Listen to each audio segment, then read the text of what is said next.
what do you say about the fact that some of the most vocal leaders of the reform statistical significance methods are also saying don't adjust for multiple testing, which is tantamount to don't control for error probabilities? And insofar as that is true, do we really want to look to the managers, to some of the journal editors who also have certain axes to grind and might actually thwart? If you generalize from my analysis of the meta-analysis studies, I have yet to see a meta-analysis study where the base studies that go in correct for multiple testing. There are 5,000 of these studies done each year. Half of those studies are done on observational studies. So there are 2,500 studies per year. Each of these studies links back to 10 to 20 other studies. The base studies are wrong. The meta-analysis study is wrong.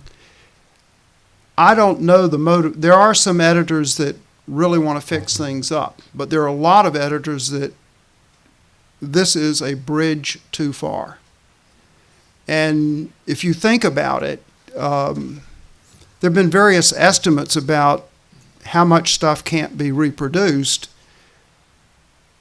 And, my simple counting and the p-value plots indicate in a general way that probably half of the literature or 80% of the literature is without statistical support. That's the kind way to say it. Wrong is the other way to say it. That takes a lot of getting your head around things and trying to decide how you're going to do something about it. Now, the NIH recently proposed that you don't get funding from the NIH unless you have a data sharing plan, and if you don't execute your data sharing plan, you never get another nickel from them. Well, that is teeth from management.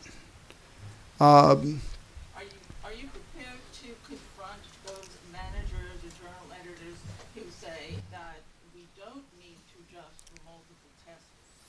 I said they're simply wrong. But are you prepared to confront them? I have over and over again. I've written letters to the editor where I confront two issues. I confront multiple testing, multiple modeling, and I confront lack of access to data. And I've got, this is guerrilla warfare, but I've done many of those things. And just think of the dichotomy. If you're doing a randomized clinical trial, you have to control all of this stuff. You have to control multiple testing, you have to control experimental technique, you have to control everything. Why do you get a pass if it's an observational study? You get to grab your data, and as Jim said, you get to massage your data, you get to publish your paper, and you don't give anybody else the data. That is insane. So the same journals that are ironclad on multiplicity control and everything on randomized clinical trials do a complete about-face on observational studies. It's insane. So I have confronted them, and I'm not getting very far. So I think I'm the author of the most recent 2012 paper, extensive review of the whole multiple comparison problem. And our conclusion in that paper was that there exist no objective methods for controlling for multiple comparisons. And top statisticians going back many decades, especially ones from England, have also said pretty much the same thing.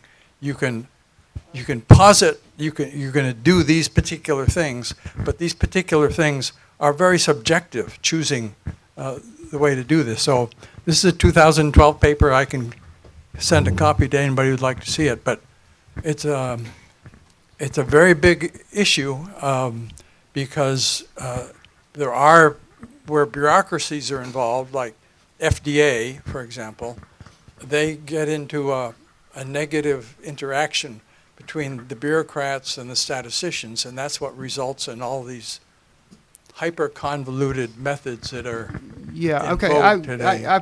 We want to stand between you and lunch. I've heard those sorts of criticisms. My first answer is the enemy of the good is the perfect.